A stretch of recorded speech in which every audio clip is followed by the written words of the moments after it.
By now, you've heard DC's Attorney General is suing the team, its owner, and the NFL. But the big question now is what happens next? So to answer that question, we bring in our chief investigative reporter, Eric Flack.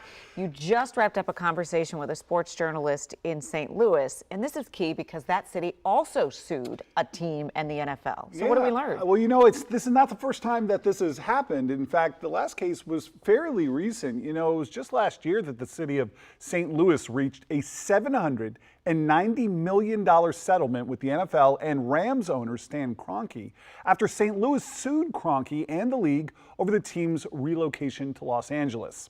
The lawsuit went on for more than 4 years and included depositions of Kroenke and NFL Commissioner Roger Goodell and led to documents released to the public that outlined Kroenke's distaste for the city of St. Louis as a sports market.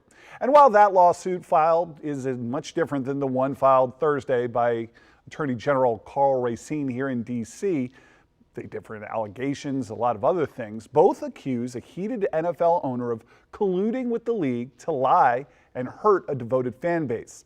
So I spoke with famed St. Louis sports broadcaster Frank Cusimano, sports director at our Tegna affiliate, KSDK, about what the lawsuit and the settlement meant to the city and its fans.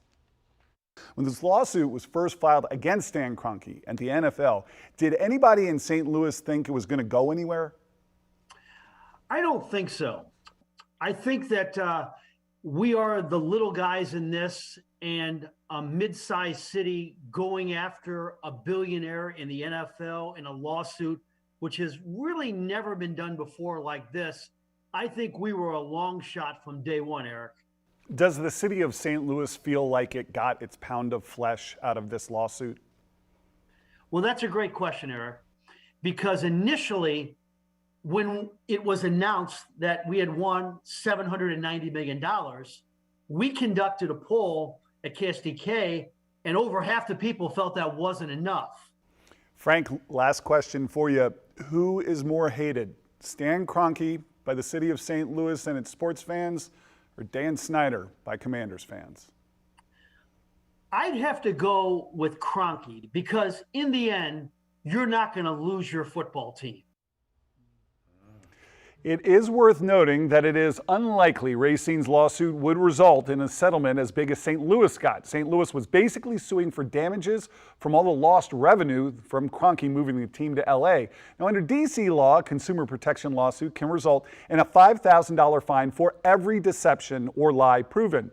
In the case of Snyder, Racine said those fines can add up quick. But guys, it is hard to believe that Snyder told $790 million worth of lies. That would be pretty hard to prove. But what was most illuminating, I think, for us is him saying he thought Kroenke was a more... I thought it was illuminating for me as well, but he made a good point, and we cut it off a little bit, but I'll double punch on it. We're not going to lose the Commanders. Whoever buys the Commanders, somebody else whatever may gain happens, the Commanders, right? We got our team. St. Louis may never have a football team again. Yeah, you're right. And that's a big sports town. Yeah, you're right. Yeah. All righty. All right.